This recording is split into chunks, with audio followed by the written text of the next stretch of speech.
I will call this combined meeting of the Stansbury Recreation, the Stansbury Greenbelt Service Area Board of Trustees, and the Stansbury Service Agency Board of Directors, and the impact fee facilities plan impact fee analysis for park services public hearing order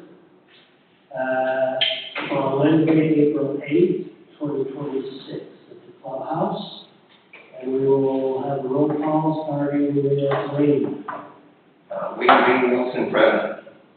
John Wright present. Kyle Jones here. Brett Palmer here. Kasey Noble's here. And for the record, we'll know that Brock Peterson. So they is unable to attend tonight. We also have in attendance with us the office staff, including Jim Hanzelka, Fire Chief Nunn, and Cody Dieter with EFG Consulting. With that, we'll have a pledge of allegiance. I'll lead us to that.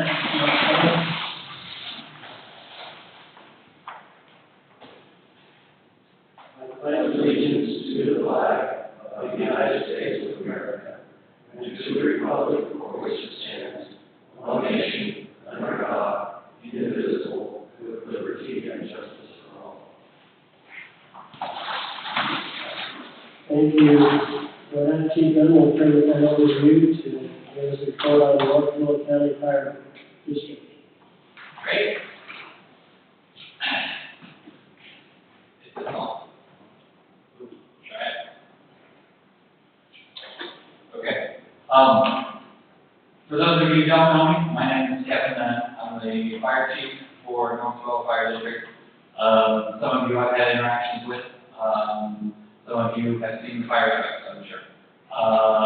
And I want to apologize for my absence. I don't think we've attended this meeting for at least 12 months, maybe even more. And part of that is our own internal organization.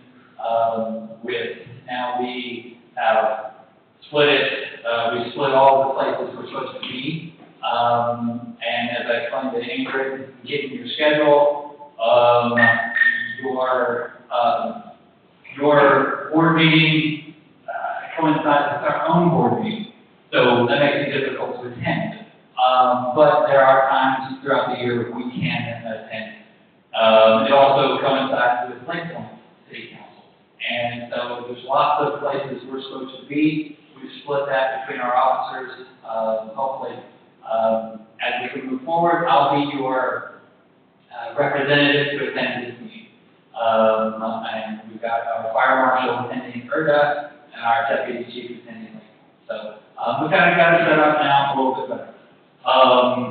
So hopefully from now on, Ingrid has the dates that I gave her as to when we can be there, here. So with that being said, we are your fire protection, and so that everybody understands how that works. We have a staff every day of 4 firefighters that work 48 hours on and 96 off. And they rotate in 3 shifts. And so it's random who you'll get. So we will go and we will help a 70-year-old female off the ground do a lift assist, help her into her chair, and she will call the next day and say, hey, I want to help the fire. I want to recognize the firefighters, and it'll be a totally different shift. And so that's sometimes people get confused on how that works. But the firefighters are not there every day, every single day. There's somebody there, but not the same firefighter. So my purpose here, when I do a presentation, I want it to be give you data, give you understanding of what we do, how we do it. So, for example, I ran the call volume from March 4th to April 8th. And during that time, we ran total in our district 165 calls. So anywhere between 3 and 4 calls a day. Where we go Stansbury, ERDA, Lake Point, I-80, all the way to mile marker 31. And so that's a complicated area. There's a lot of desert. There's a lot of wildfires in the summer. We will be on most every single one of those. So in the month or in the 5 weeks, 165 call volume total. Stansbury Park, we ran 75 of those 165 booths inside Stansbury Park. So typically, on any given month, 50% of our call volume is inside Stansbury Park. And that makes sense because it's the population density, the people, there's tons of things going on all the time. You can go look outside in the parking lot. Our primary is response, and we try not to go out lights and sirens every single time. Because at 1 a.m., we can get there just as fast as driving regularly to anywhere in Stansbury Park as we would lights and sirens. If you hear lights and sirens at 3 a.m., it is most likely a fire or a light threat. So up and down 36, that'll be lights and sirens to get through our traffic. So of those 75 inside Stansbury Park, this is how it breaks down. 46 of those were emergency medical services, 5 were motor vehicle crashes, 15 for fire alarms or smoke alarms in people's residences, 1 grass fire, and 8 lift assists. And we break out the lift assists separate from the medical calls because they don't transport, we call an ambulance, they just ask to be helped up all the time. And that is a reflection for the aging population that is inside Stansbury Park. So, with all that being said, your breakdown overall, just gee whiz information, 50% is Stansbury Park, 15% is Lake Point, 15% is Urbex, and 20% is unincorporated area or I-80. So that's your majority of your, as you talk with your residents, the fire department, majority response is supporting Stansbury Park, and we're happy to do that. Medical calls, our guys love the medical calls just as much as they love fire. Let's see, some of the significance of me giving you information about I-80 is because as you talk to your county representative, we get no funding to go out on the I-80. And so that's a significant burden of 20% of our call volume. Some people have asked, well, why don't you just not go? If we didn't go, nobody would. 2 years ago, we had to respond almost all the way into Windover because we were the only rescue unit between here and Elko, Nevada. So overturned semi, track. So those are things that we do on a regular basis, and we look for funding in any place we can, and what we continue to beat that drum is that our county, our response to I-80 is unfunded by the federal government or the county. So that makes a big difference. But yet, if there's a wreck out there, we need to know. So any questions? With all that information, that's a lot to know. So when you say you have 4 people at our station, I assume that's what you're talking about. Correct. Does that also mean that I got 4 people at Lake Point? No, just those 4 right here. Just those 4 right here. Okay, so the station that's in Lake Point, how that looks strictly out from no paid services over there. Paid fire services over there, that's all wrong. Correct. But they do come out of here, so they leave here and they go to Lake Point. or they leave here and they go to Earth. And if it's a significant enough call, like a structure fire in Wright Point or a structure fire out near the intercity, then we do what's called backfill. So we may make another page to bring in additional volunteer personnel here to stage for that next call. So when you send out, when you get a call, you send for two persons in every department, and then go out, is that how that works, or what? I mean, because it seems to me if you get a call, you have to go at some point, all four can go, but I'm empty. Correct. You are tracking right along with it. And that secondary call is sent out to volunteers or it's me and deputy chief. That secondary call is for the additional personnel that we call it. Four of the people on call, are they all, medically trained or like? We require all of our full-time people to be at least advanced emergency medical technicians. And we only have a handful of paramedics. We're trying to build that up. Paramedics above that? Paramedics is above anything. Other volunteers are you gonna get? It is very difficult to retain them. Right now, we have 9 in the recruit academy down at the Army Depot.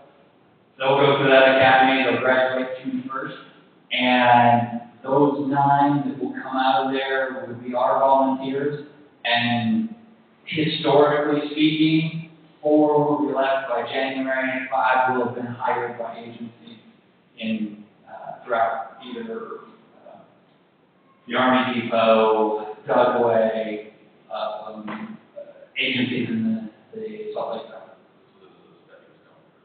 Yeah, yes, and we really try, and of those 9, 2 of them live in Stansbury Park. And so we really try and recruit, and we try and bring in volunteers that are local so that they're not traveling. But the ones that are traveling typically come here and they stay for 24 hours at a shop and they go back. So how many paid firefighters do you actually have? We have 12 full-time, and then we have 9 part-time, and then we have about 16 volunteers.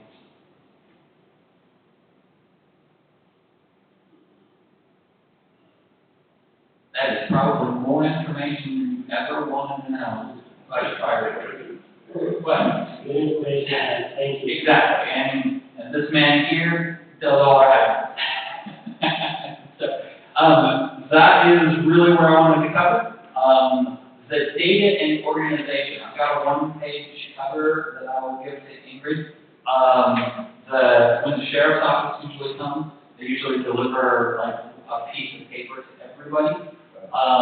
If you would like that, I can do that from now on. I can, if I email it to her ahead of time, I'll get it. She'll get it to you. Okay. Thank you. Thank you. Appreciate it. Next order of business is presentation by Corey Dieter from EFP Consulting and discussion of impact fee facilities plan and impact fee analysis.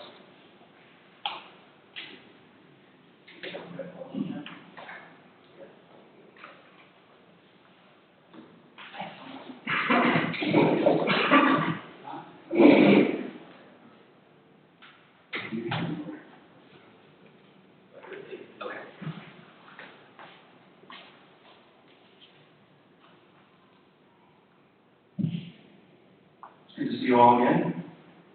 For the benefit of the public, I'll review this analysis that we looked at last time, in our last meeting.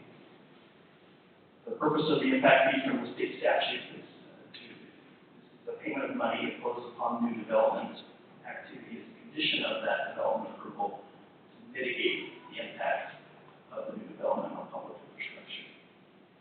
In your case, that is all park and recreation infrastructure.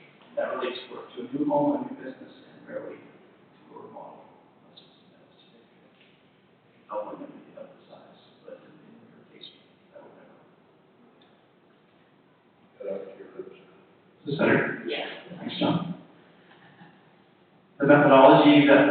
utilize this analysis is first look at the demand in the area over the next 10 years, then measure the current level of service and continue that for the next 10 years to meet the growth. The demand will come from growth. First look at excess capacity. In your case, there is no excess capacity, so then we look at what new facilities would be built to meet that demand. We also look at funding. If there are grant monies which have been received historically, which there have been, we pull those out. If there were debt to be issued, which is not the case in the district now, but if you chose to do that in the future, we could ask you for payment of interest and any cost of issuance. Hopefully that comes to impact fee. So we'll review each of these in detail. Please ask questions if you have any. In terms of population growth, currently the Utah Population Committee says Stansbury Park has 11,163 people. As of December, I believe, is the date.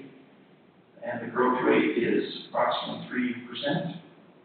So by 2035, estimate the population to be 15,000, so adding another 3,150 units, which we know we may not quite get there based on actual land use. That's the estimate. In terms of measuring the level of service is measured in this area by the historic expense per capita, as you see at the bottom. These are all projects that have been completed that we have, for which we have record, and dividing that by the population, $971 per person has been spent historically on parks and rec capital.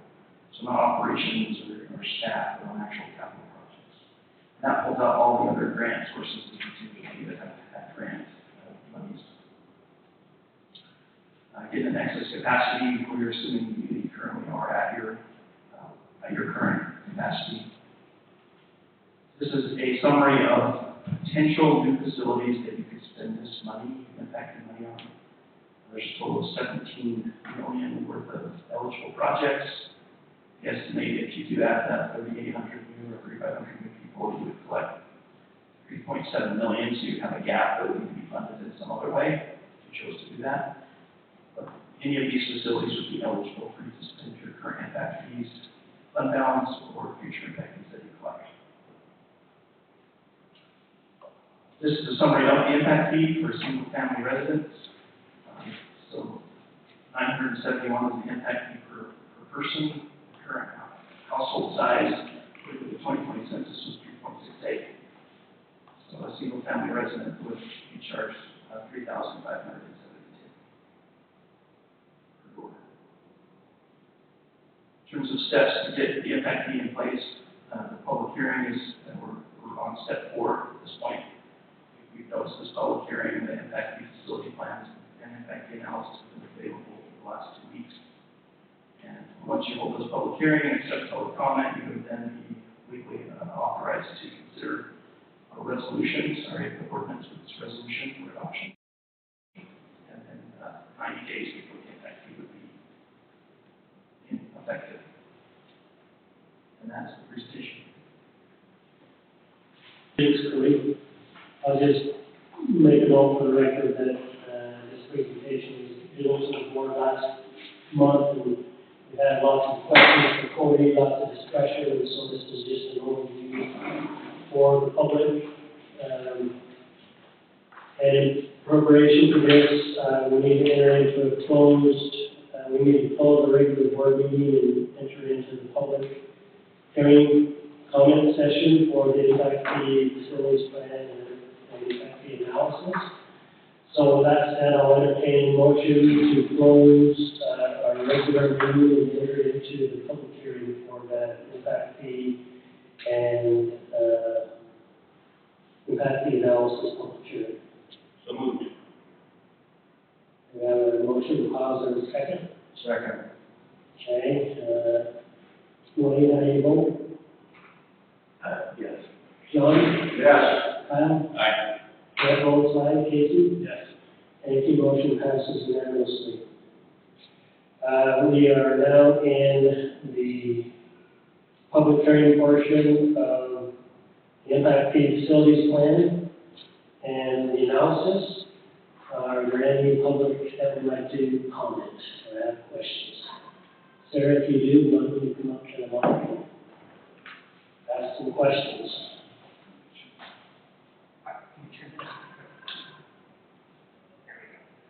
Yeah. Type this up, so I can just read off. So I'm going to read it. So I reviewed the agreement and then impact plan, and I guess the main thing I wanted to discuss is, like, so right now we're looking at 17 million, right? Capital program for that funding, the way I understood this was the impact plan to support that. I'm not, I guess my question, and I understand the framework of this, was that the detailed estimate, so in the packet we sent out, it said that there was a prior PowerPoint that showed the projects from 2026 to 2035, and it wasn't in the packet.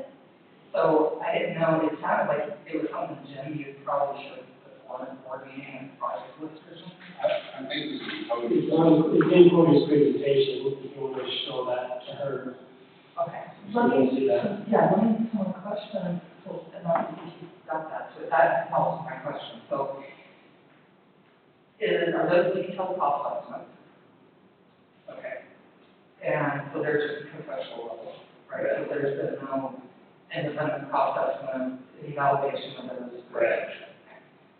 How does that get all that? The impact fees only apply to the service area, like ours, correct? Correct. Are we doing or have we done anything when we look at Lake Point and Bertha and everybody else that's using on this? Do we have any kind of? You should have been here last meeting, because we addressed all these same questions, but you're great. That's why I got a public comment. I just wanted to see if there was any, if there's like an interlocal, any kind of agreement that's like participate on cost sharing, right? That's my second question. And then, because I guess this is kind of where I'm going with all of this, is the projects that we have, and we're looking at, do we know which so these developers, like we haven't had any, a portion of this is like, hey, we're going to give them credit. We give these developers credit, they can either do the infrastructure themselves, or we'll give them credit, right? This is my concern, guys, that I came with understanding, okay? Primarily, right, when I was on the plan out there. We're not validating costs, right? For these credits that we're getting, that we're allowing for developers to offset, we're not validating the cost for the infrastructure. I think when you say credits to offset development, I'm not sure. The impact fees that we're saying, hey, we're going to go. If we have a park that we want to develop, our impact fee is based on our current level of service. And the only way Cody, then you can address this a little bit further, but the reason why there isn't specific dollar amount cost for each development is we base our impact fee on current level of service. That's how it's based on. And so we know that in the study, our current impact fee is $2,800. So the only way to increase our impact fee is to increase our level of service, if I'm speaking correctly. How is that defined, Brad? Go ahead, answer that. So it's defined in this case by how much money we've spent per capita on capital, which is $971 per household. So impact fee, collecting impact fee money, I understand, that can only go to capital improvement projects. So in the packet, it has a bridge repair, and a few different things that were split, like off boards, millions, like that's where I'm just trying to understand maybe. So those line items that you're talking about those are the projects that have been already been completed. No, I don't know any projects that were that half. So our bridge doesn't qualify for impact. But it is part of the overall capital expenditure. So when Cody looked at that, he looked at everything we've been expending in capital projects, correct me if I'm wrong. whether it was an impact fee project or a capital project, that goes into the hopper to determine the level of service. The output is only select projects that the impact fees can be applied to if they meet the impact fee criteria. Or just new growth, new construction, infrastructure. So these are all, this, I'm just showing you the chart of the projects. These are the projects where it's saying money to be spent on. That's not the repair, so how does that, that's like a. So that's a replacement. So a replacement versus repair, so we. It wouldn't be a repair, it would be a new or an expansion. And this board makes it, yeah, we're actually not going to do that. There's just 17 million worth of expenses that are eligible. We want to be like 3.7. Alright, So there's just 6 points of that. okay, 10 foot. So that's why I think that is my concern.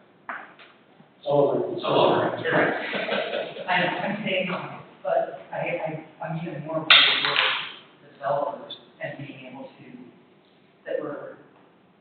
that additional increase for all of this development that's coming in, like, how do we feel like that is enough, right? And It's not enough, and our growth is slowing down as we build out. So we had quite a discussion at our last month's meeting about the big delta between 17 million and 3 in impact fees that we're thinking that we will collect. If growth continues on the same growth rate as we have been projected in the analysis. So any moving forward, any funding from developers that we are able to provide, do we anticipate doing any kind of offset for credit or anything back to them for infrastructure, right? I guess like when we did when we were in the business, right? Like, oh, they're going to develop this park. I agree we're going to take this land, and they did. So generally speaking, in development agreements with Tooele County, the developers have been required for Tooele County to dedicate certain open space. And they'll dedicate certain open space and then have to build a park on it. That's their requirements. They still pay impact fees. Well, I guess I've got to think through that. If they're developing a park, I'm not sure how that offsets the reserves and that. Well, if it's a park that's not in our capital facilities plan, they're paying for facilities that we have on our plan, not for that park. Does that make sense? Yeah. So if So we're not giving them credit on impact fees for that park that they're developing as part of their development. so they will still pay the impact fee regardless if they develop that park. Correct. That's what I'm saying. And we begin with that. I think that answers my main question. It sounds like you guys already looked at the outcome of that discussion with interlocal agreements about having, like, when I heard of people out. Well, would you do anything? Right now you're getting free service, would you pay anything? How can you change that? That's what we're trying to figure out. Like, people are coming from all over to use our facilities and same thing with Tooele or Grantsville, but how do we regulate that? I mean, nobody wants to pay additional taxes. I can't say nobody, but the majority of people say no to taxes no matter what it's for. And so we just don't know how to make that work. I think Brock had some initial discussions at one point, but just very briefly to see if there was any interest in there at all. Trying to do that. But we haven't had a lot of that. We've also talked to the county reps a little bit about offsetting some stuff with county dollars. I was starting back in February meeting to hear Andy Welch acknowledge that people in the unincorporated county like Stansbury Park are basically being double hit because we get taxed. They take all our excess tax money, go to SRP, and we have, we sort of get hit again.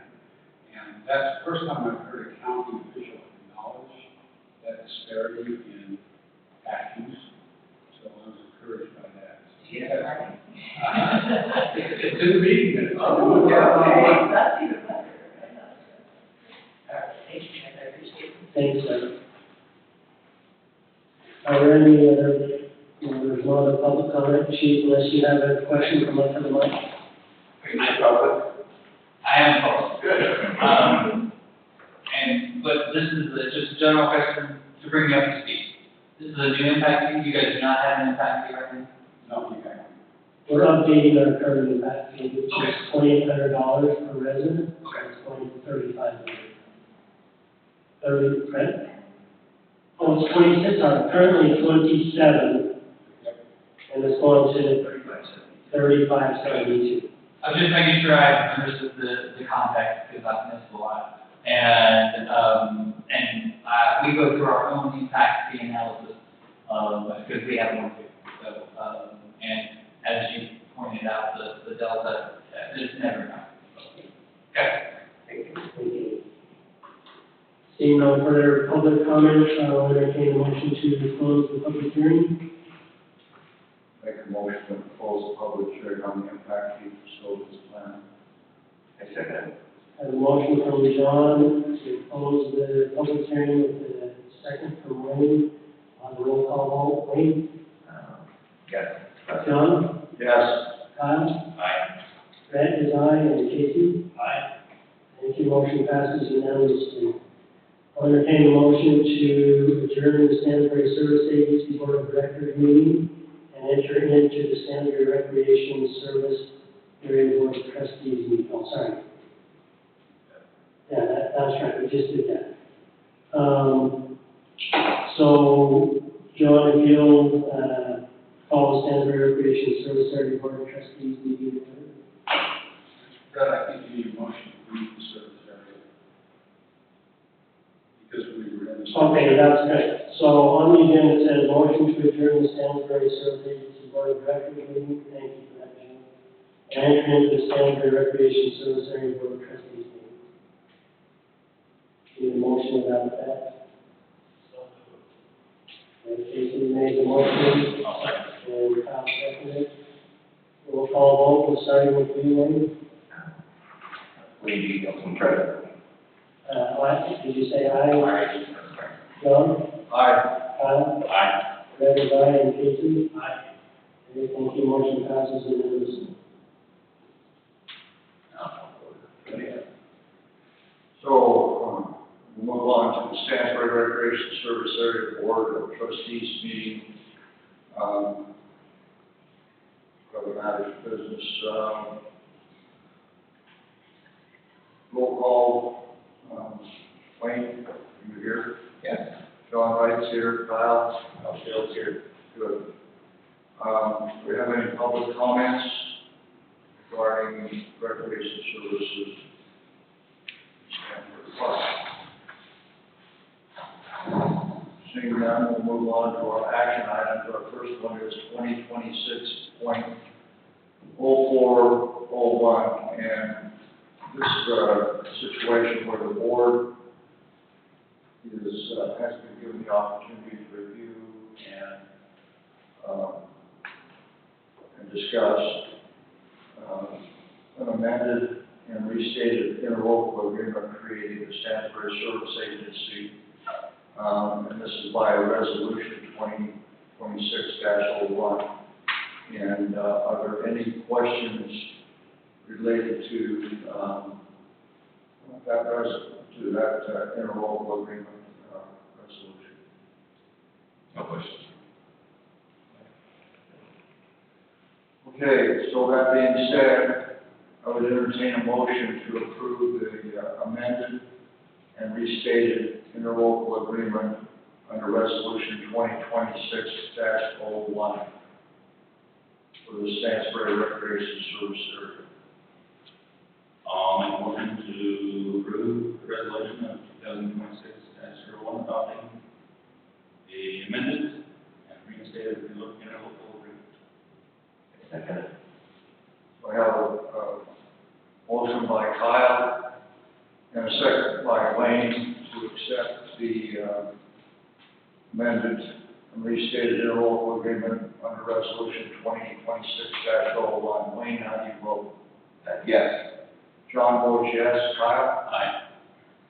Motion carries as a unanimous motion, or unanimous vote. Therefore, that being said, the recreation service areas action has been completed on this particular item tonight. So I need a motion to adjourn from the rec service area meeting and to enter into the Stansbury Greenbelt Service Area Board of Trustees. So moved. So we have a motion to adjourn from the recreation service area, and we have a second on that. Kyle, how do you vote? Aye. Wayne? Aye. John Wright votes aye. We'll now move into the Stansbury Greenbelt Service Area Board of Trustees. Thank you, John. I'll call this meeting order, the Stansbury Greenbelt Service Area meeting. Roll call, we have Kasey Knowles and Brett Palmer in attendance. Any public comments? See none, we'll move on to board review and approval of resolution 2026-01, adopting that certain amendment stated and restated interlocal agreement creating the Stansbury Service Agency and related matters. Do you have any questions, concerns, Todd? I'll entertain the motion for approval. I'll make a motion to approve the Greenbelt Service Area Board of Trustees Resolution 2026-01, adopting certain updates to restated interlocal agreement creating the Stansbury Service Agency and related matters. And I'll second that. How do you vote? Aye. And I vote aye as well. Motion passes. Thank you. I'll entertain a motion to adjourn the Stansbury Greenbelt Service Area Board of Trustees meeting and re-enter the Stansbury Service Agency Board of Directors meeting. So moved. And I'll second that. How do you vote? Aye. All right, vote aye as well. Motion carries. Thank you. We're now in the back in the Stansbury Service Agency Board of Directors meeting. We'll turn the time over to the General Manager for updates on operations, project, and finances. Starting off with the admin side, we've switched over to the new vision type heating system, which will allow us a little more flexibility in how we track hours. People can now switch between that task. We also have a geofencing option. It's still a little bit of a work in progress because I think we're in trial balloon, so we're working through that, staff's working through that, but I think we're getting better at it.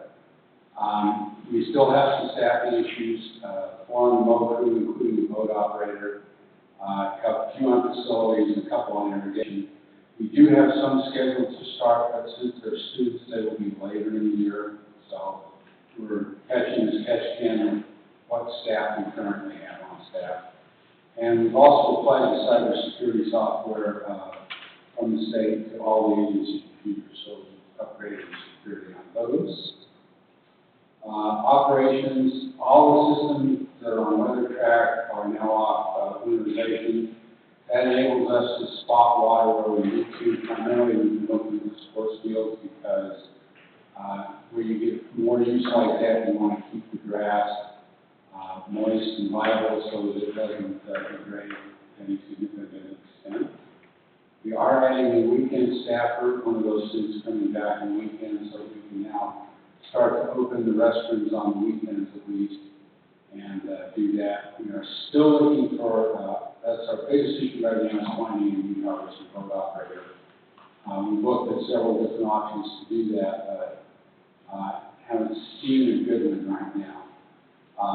And we have a lot of ground under repair work. I'll talk a little bit about that later. We have a lot of gopher damage from over the winter. Even though we've been killing those guys for a long time, they're still active. In terms of the pool, we made all the connections on the back flush. Enzymes come down and run their survey to make sure that we can get the as-built put in place. They are right now backfilling so that we can test the system before we button it up. Aquatech is coming out at end of the week. The replace that return valve at the bottom of the pool. We think we would get significant loss because that valve stuck or failed. So they're going to come out and do that. The next project we're working on the pool is to pick a licensed pool, which will enable us to work at night safely. Pool staff's been hired, and the new pool manager and his assistant have been doing a lot of training on getting the new staff up to speed. They're well ahead of schedule on doing that. Project I talked about, the pool rerouting project. Cache Valley has finished up the electrical stuff at Mill Pond. The last thing they were doing was running the electrical down to the amphitheater. Rocky Mountain Power has turned the power on that, so that box is now live. And we did submit to Enzyme the specs of the updated drawings for how we're going to do things, our standard level of what we expect people to put in parks in terms of build-outs for irrigation and grading. So Enzyme will be doing those CAD drawings for us. We're going to look at 3 areas to put some concrete in. One we have to do, since we changed the pool location in so that the access is going to be by the Snapchat door so we can better control the people coming in. We need to put an ADA ramp in here so that it's ADA compliant to get into the access door. We also want to concrete this area over here by the sign, because no matter what you do in there in terms of grass, it's going to be trampled. So we've done that, and we're also looking at adding a pad out between the existing storage shed that the ice shack is using to store their equipment and the building, because we've got a bigger wood hook drop that was picked up 5 or 6 years ago. We want to put that hook drop there. And also look at how we're funneling people who could help us control the traffic in that area a little better. Here's a shot of police crossing that hill once we get back in place. The other thing I know we're doing is when we started digging this chunk of ground right out here, right up front of the clubhouse, this is all rock and clay. There's about 1/8 of an inch of topsoil. So I'm going to remediate that area and try and put some new grass in to see how that works. If we can put additional topsoil in and grass on top of it, just to make sure that we can improve this area out here. So What are you thinking? go I ahead. was thinking of, when you remediate that area there, topsoil area, are you considering putting sod in that particular area? Yeah, it'll be these ones. Oh, it's every sod, I guess. Okay, finances. Quick look at where we are at the start of March. We have $5,397,000 of total funding. Of that, $906,000 is in the impact fee funds, which is restricted. So that leaves us a total operational fund balance of $4,490,000. Golf course revenue summary is really interesting. So these are the increases over last year through February. And you can see there's a really significant increases because we got a lot of traffic in January and February because of the warm.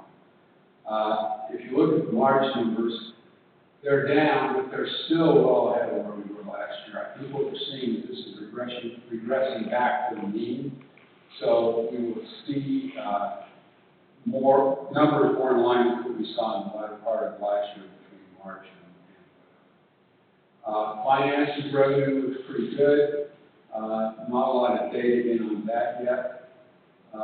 We're projecting, we got a lot of additional tax dollars, and we got a lot of money from the golf course, and we're projecting that growth to continue so that we will see that same delta carry on through the year. Expenses were a little high on Parks and Rec because I've had them doing more stuff. We also think that will regress to be projecting about a 1% overage, which is well within the tolerance for that organization. Okay. Well, that was fast. Thank you, Jim. Totally makes sense. We appreciate that. Any any comments from the board? Just when you're redoing this, you're saying it's really compacted and. There's no cost. Are you bringing stuff in? Yes. The plan is to strip off the toxic headings, put topsoil in and sod. I can do a little bit I can control the area. Do we have, only committee update? Oh, planning committee. Sorry, I'm taking it all the time. The first thing is we had the individuals come back with the input from the bidding documents. We had 10 firms respond. We reduced that to 4. G. Brown, firm that everybody liked, dropped out. At their request, they had gotten too busy. So we had a team formed, and we interviewed the 3 remaining vendors for the Oscarson Park design build. That was held on the 25th of March. We evaluated the technical proposals, technical capability, a community involvement plan schedule, costs. In general terms, you got to understand with this contract, we will issue the contract to them, they will come back and give us a firm plan with a firm fixed price. At that point in time, we will have the option to either accept or reject that plan and cost. We can then either have them redo the plan or move on to the next vendor if we want to. In the evaluation of all 3 firms, they all pretty have the capability to do the job. Place Collective appeared to be not a good fit because their scope was somewhat outside what we were looking for. Blue Line and MGB appear to be very close in their capability. 2 of the people on the board or on the interview panel preferred Blue Line because they seemed to hone in better on what we're looking for. One person liked MGB because of the completeness of their proposal, but their cost proposal was significantly higher than Blue Line. In the end, after discussion, the interview group decided to recommend Blue Line to the Planning Committee on April 2nd, and the Planning Committee concurred with that recommendation. So you will have a action item to confirm that we are going to issue that contract to Blue Line team. That was Blue Line and CMT.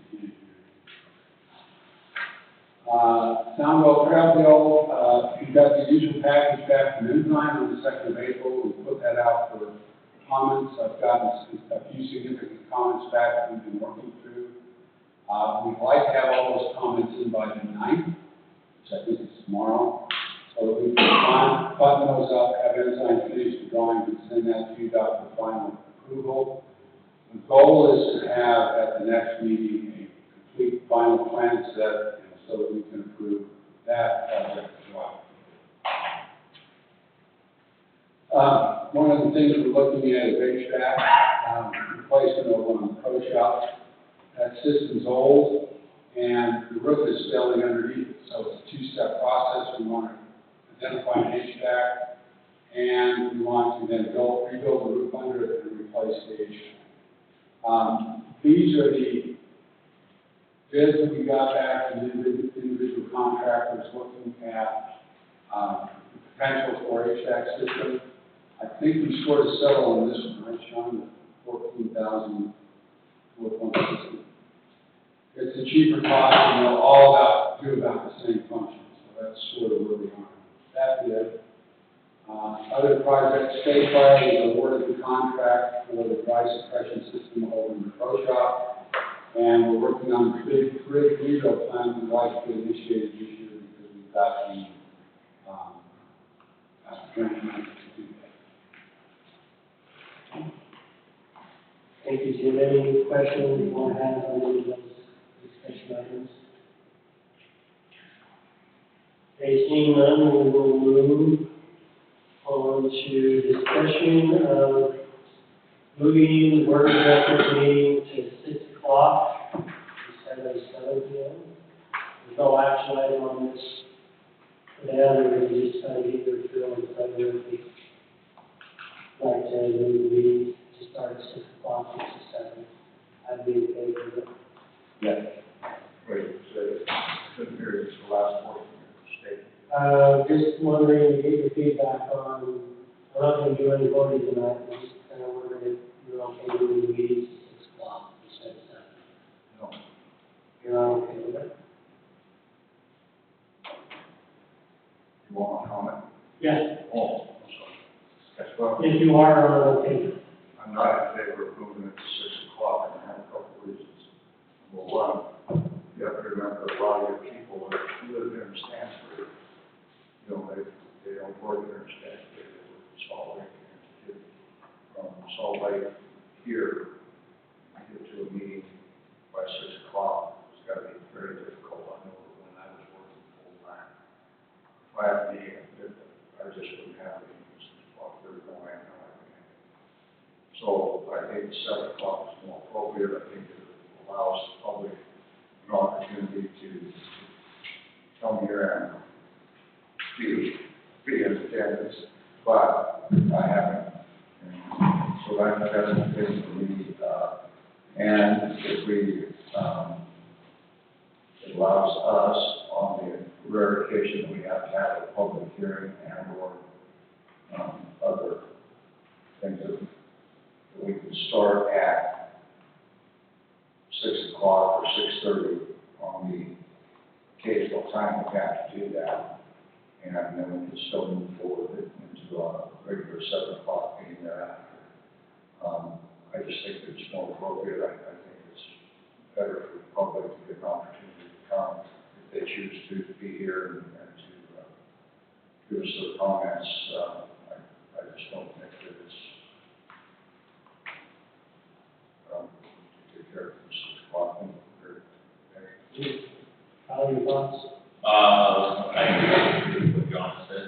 That was my concerns, is especially when we're moving it up to 5:30. That's hard for me to get here. Not to 5:30, to 6.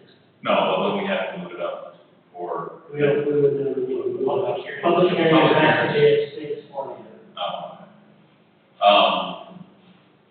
So what you're saying is we have to 6 or later. Mm-hmm. So it'd be after, If it's just. or if part of From tonight, we would have started at 6, like 6:30, and the board meeting would have started at 6:30 instead. So you're a no? let me think about it. Kasey, your thoughts? I'm the other way, I drive that road every single day for work, I can make it here by 6 o'clock. I came all the way from Rock Street and made it here by 6 o'clock. So I'm the other way, I think we need to start getting a little more respectful of our employees' time. That's my own personal opinion, I don't think, every meeting I've ever in, that ever involves any state entity, they basically cut you off most of the time. Even if they're not done, they don't go any later than that. So I think going to 6, for me personally, I think that's fine with the understanding, we can be flexible just like we are tonight. If we have a public hearing, we bump our board meeting to 6:30, or 7 if the public hearing goes long. But I would be in favor of it. I've driven that road the last 10 years all through COVID, and after about 5:45, traffic completely dead most of the time, unless there's an accident. And at that point, that whole road's closed anyways for hours, so. Last night there was fire. Yeah, we'll talk about that. Yeah, we'll take Yeah, that. We'll take that. That's like kind of that, but, yeah. I would be in favor of it, because I do think going the other way, I understand that some of the public, I have a hard time being here at 6, but I'm also, like we talked about many times, we're looking at making this meeting openly available through technology, that they can log on their phone or whatever at 6 o'clock. So I go that way. I still need to respect the employees' time over there, and I have a soft spot for that. I don't think having employees here till 10:30 or time at night, when they started at 9, is necessarily fair to our employees, especially when we're only paying salary and not working. So that's my 2 cents. I think you can also adjust their schedule, right? Not necessarily, if you gotta be here for HR, she has to be here when we open, she gotta be here all day long. Yeah, but people, You gotta respect the employees' time. I will vote that every single time to respect them, just like I said, you would vote to respect your employees' time. You you work with your employees when they have a long day, right? They work 24 hours in a row, probably the next day off. But that's my 2 cents. So that's what I'm saying, they can adjust. So, As long as we're understanding that, nobody else can understand. Some employees can adjust as easily as others. I'm sure Jim and Sean either might be able to, but, you know, some guy gets in a truck accident, they gotta be here, they can't adjust their hours. So, that's just my 2 cents. I think it's very doable driving that road, coming from Salt Lake and working in there every day. oh, I gotta agree, that's not the problem. The problem is, just for other people. My question to you is, how close do you think we are to being online? I mean, why don't we just get down and be online? I can put that camera on YouTube right now, we just have to load it in Stansbury County.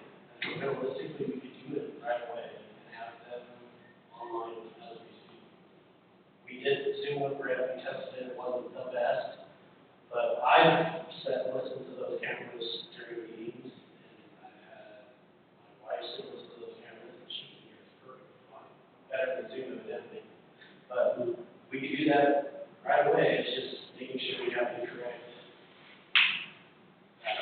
account for the new computer downstairs, which, from my understanding, Jim and Sheldon, correct me if I'm wrong, we have the YouTube account, right? It's recording right now. So we could put it up. We can try it next meeting if you want, tell the public, Yeah, let's go. go for it. So I would be okay with this if we can get that up and running so that people have access. You have another option. Still, as you look at that situation, not everybody that's working is in a supervisory position that can control the time effectively. Okay, now when people look at that, the majority of those that are here, that work here, are not in a supervisory position. I'm not a supervisor. Like I told you, I was around Wednesday. I've been up since 4 o'clock this morning working, and I'm still here. And I drove all the way from Archmont to be here at 6:30. But you choose when you left. No, I didn't. I left on the crossing. I had a text ready to send, and I'm going to be late. I'm just saying, I think it's doable, but that's just my view. And let's be honest, being transparent, there's 2 people in public comment. What? 2 people say for public comment tonight, most nights. Oh, yeah, There's nobody. this is typical, this is not abnormal, this is typical like that. Yeah. So I just don't think that it's. Okay. I would be in favor of doing this just because that's when public requirements for public hearing need to be met. And that's a state statute that gives an example number of people to be in attendance. But as I said, this is discussion, so it sounds like there's pros and cons. And we'll all that in this 16. So thank you for that. Our action items are review and possible approval of the March 11, 2026 board meeting minutes. Are there any comments, concerns, or discussions regarding these minutes? These are the ones you sent the adjustments to. Yes. I have no issues barring the adjustments Brett made in the minutes. I would make a motion that we go ahead and approve the March 11th board meeting minutes as long as Brett's corrections are there. I'll take it. A motion from Kasey and second from Kyle. Wayne, how do you vote? Yes. John? Yes. Kyle? Aye. Brett votes aye. Kasey? Aye. Motion passes unanimously. Board review and possible approval of the February financial statements, purchases, and journal entries. Are there any questions, comments, or concerns on the board? So I'm looking at one that, probably has been adjusted because I guess the issue today is yesterday. Can you speak into the microphone, Mr. John, so that we can hear? I'm looking at the financial statement, that is probably not as, it's different than the one that I downloaded, 3 or 4 days ago. So my question is, they don't match up, obviously, and reason they don't match up is because obviously there was something corrected. So, it's hard for me to, can't answer, I think. Ingrid, I can don't you have help any us with, answer. I can't answer, I can't question. can you help us with John's question about why there might be a disconnect between the minutes that we have and is it the financials, John, or is it payments? Finances. The difference, I have spoken to Jay when he called me. I uploaded the summarized for the board, and he has a detailed one. So you have the detailed one, and the board was emailed the summarized report. Is he going to They don't match.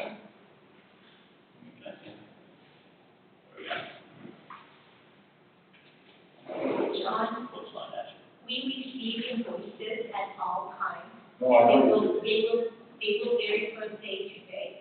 No, I got that, and I assumed that that's what it was, I couldn't figure it out, so.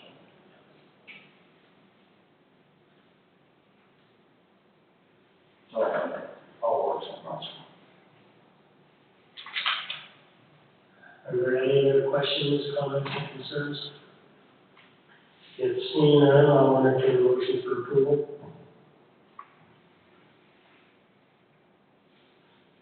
I'll make a motion to approve the February rental statements purchases and journal entries and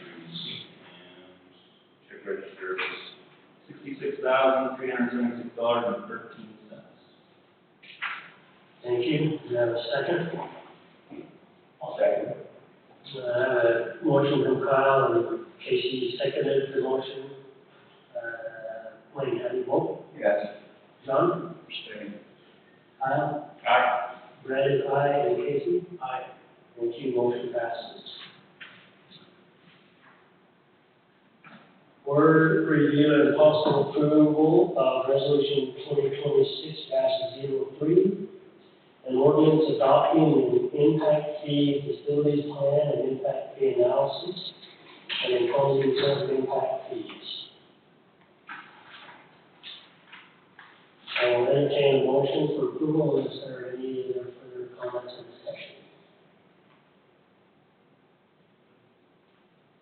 I'll make a motion that we approve resolution 2026-03 by adopting the impact fee facilities plan and impact fee analysis, which will impose certain impact fees and support on construction.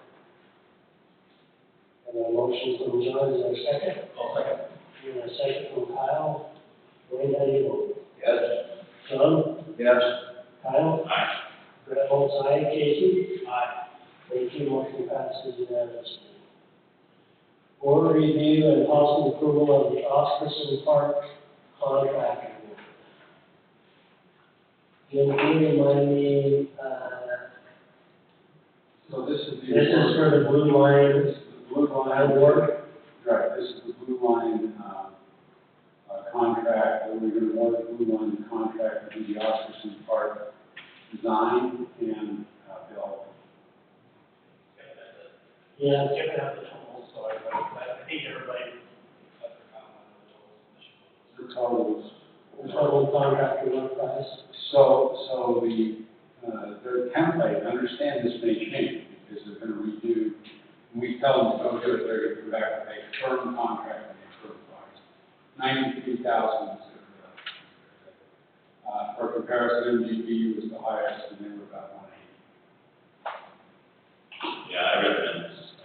The only concern I have is Blue Line, like the minutes talked about, is making sure we get what we want and giving them good direction.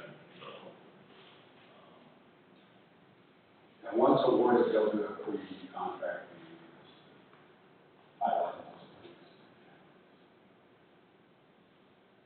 change orders.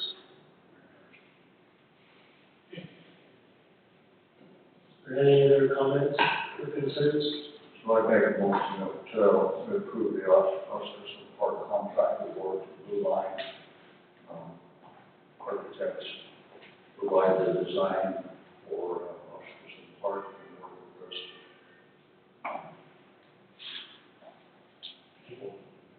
motion on the table, is there a second? Kasey seconded that motion. Wayne, how do you vote? Yes. John? Yes. Kyle? Aye. Brett votes yes.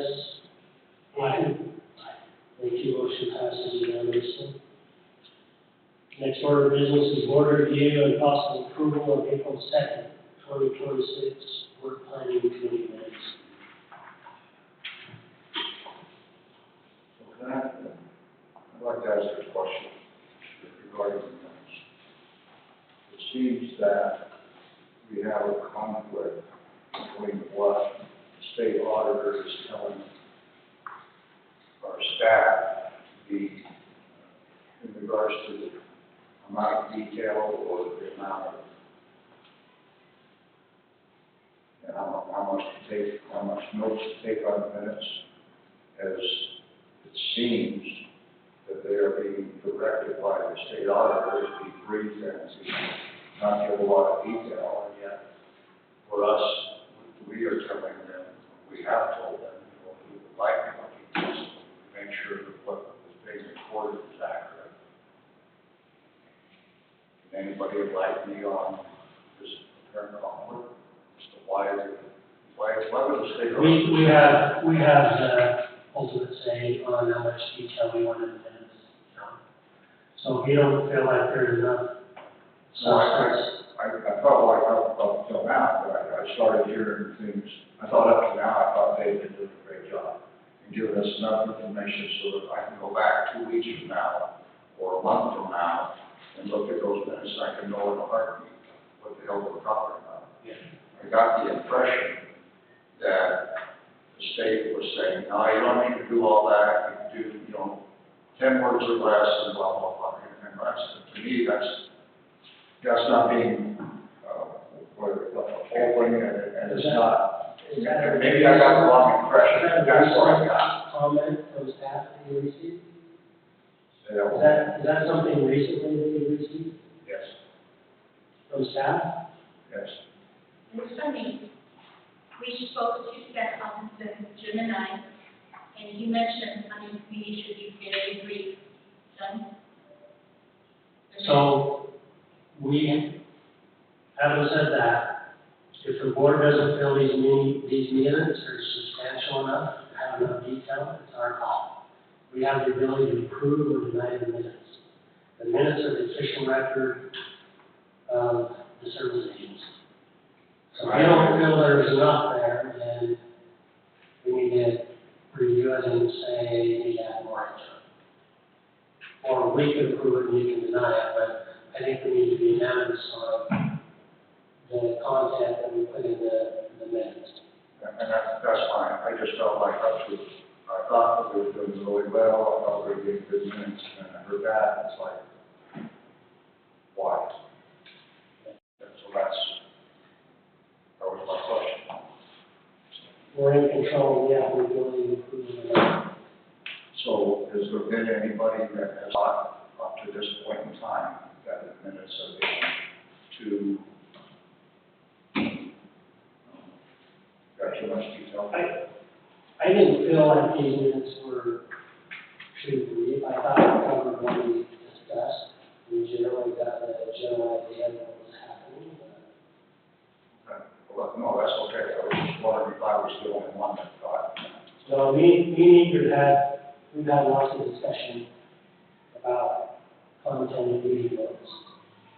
And it's been very helpful to be able to go back on minutes from 20 years ago when they were very detailed.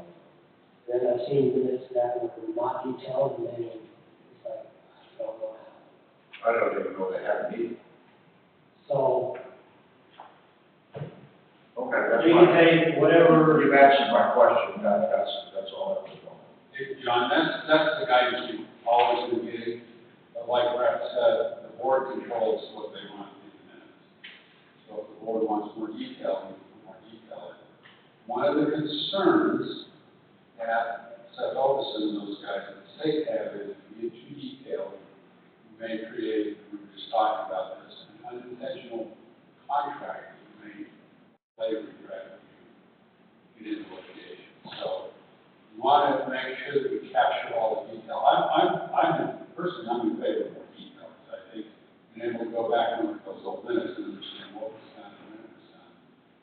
the minutes between 2019 and 2023 were pretty sparse.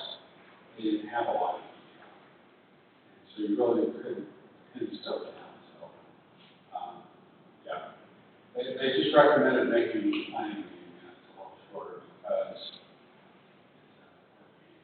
Well, let's be detailed enough to be able to say what direction we were going. We don't need to write. Okay, that's all. So where are we at? Do you feel like- Approval of this one? Yeah, do you feel like in these minutes we need more substance? It could have had a little bit more, but I'm satisfied with the ones that we've got here. So I make a motion to approve, what is this one? The planning committee meeting, minutes as they are. For April 2nd, 2026. Okay. If you have a motion, is there a second? Second. And a second from Wayne, how do you vote? Yes. John? Yes. Kyle? Aye. And I vote yes. Kasey? Aye. Thank you, motion passes unanimously. Board member reports and requests, open comment session for individual board members to present final thoughts on any subject covered in the meeting. Updates on any individual projects not covered by the GM and requests for future board actions. Kasey, we'll start with you. I just have one question. Do we want to fill by this? oh, you mean the big field? Big field. That was Okay. Who did that? No, I don't know. Somebody else did. Somebody else. I had the same question. Yeah, I just want to make sure we're not doing something. I saw them out there today, a big yellow John Deere truck mower. Yeah, it was a big orange. There was a lot of golf course stuff going on, like on that hole, so I didn't recognize the employee, but I just wanted to ask if anyone wants to come back. Not our field. Okay, that's all I have. Thanks, Kasey. Kyle, do you have anything? I have two things.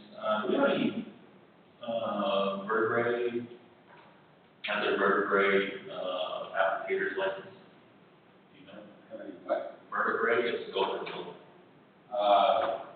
vertebrae. We have poison applicators, that's.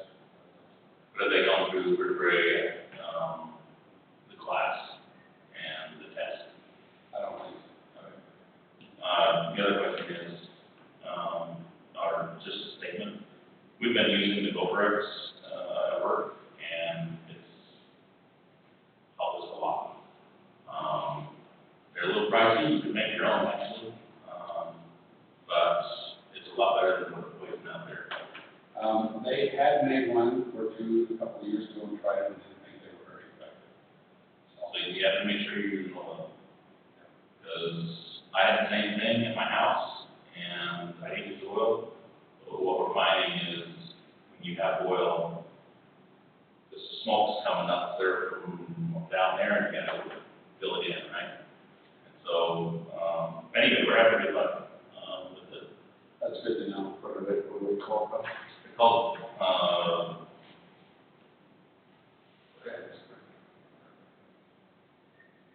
GoPro's. GoPro's, and what they are, all they are engines, it's carbon monoxide killer. So instead of killing them with poison, as birds, dogs, everybody, everything else can get, you're doing it for 5 minutes and it goes away. The only thing we've had a problem with is the dog. We've had a lot of dogs go after the holes because they, we think they can smell the dead odor. So that's one thing that we've had a problem with. But, I'm glad they're dead. They do a lot of damage. So if they're not, I would suggest maybe the vertebrae, go through that class, because I hope they know there's 2 tons, right? You have to get both tons, or you're just wasting your time out there. And then, are you using U-cart for this? U-cart or concrete? U-cart. Concrete carts. Yeah, I don't know that. I'd have to. I mean, are you using a cement truck or? No, they're doing Canada. Oh, they're mixing. Okay. Okay, thank you. Oh, one more thing. I think we can do better on the clubhouse drive still. Those valve boxes need to be in the ground. Yeah, More running in. We're gonna have to look at that. I think they've gone as far as they can, doing something with the valve itself and the line. Part of the problem is I think that original line is too close to the surface. So once we get that out here, we're gonna go back and look at those. I haven't known at all, so I don't know what it looks like, but. We've had that discussion several times. Got a bigger hole in the box and send it down the road. But then the problem is the valve, the way it's on it.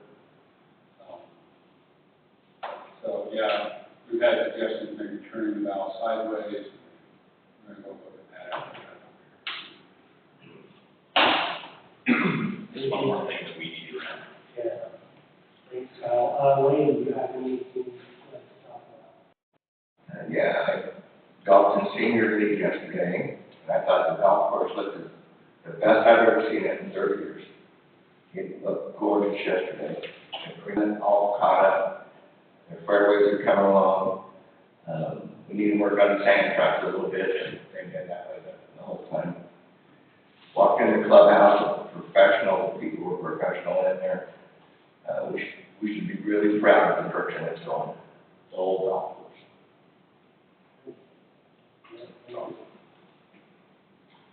Thank you for that, John.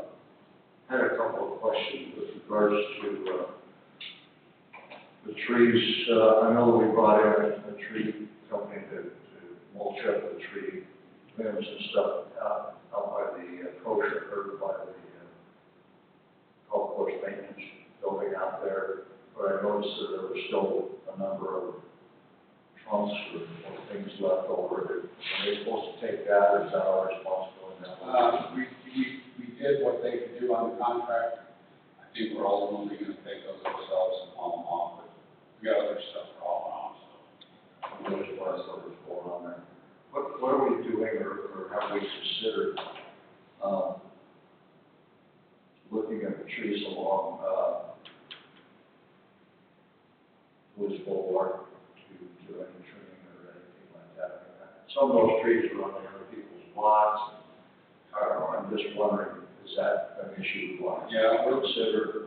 We're looking at all the areas. The first one we're looking at is, I remember you told me there's a stretch, a little walkway that goes outside, down by Fairway Park, and we just let the contract have those trimmed and moved, taken care of. So we're doing those piecemeal, we get money and time, we're letting a contract for somebody to come in and do trimming that we couldn't do ourselves. So.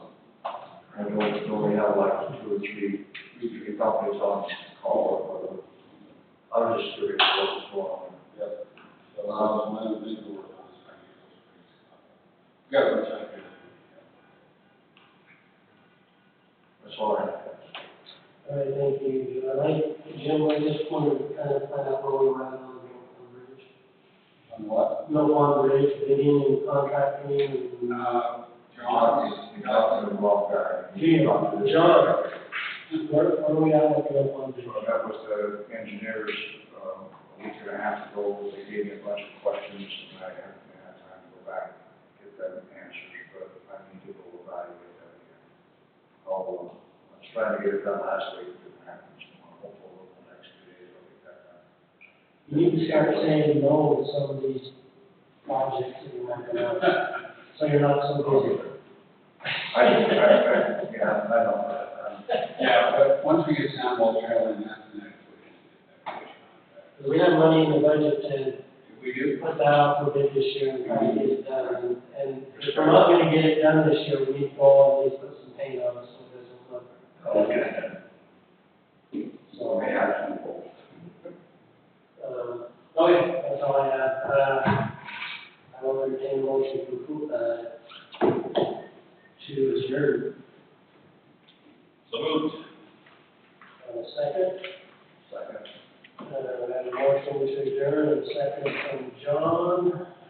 Wayne, how do you vote? Yes. John? Yes. Tyler? Aye. Brett votes aye. Kasey? Yes. Thank you, motion passes unanimously, meeting is adjourned at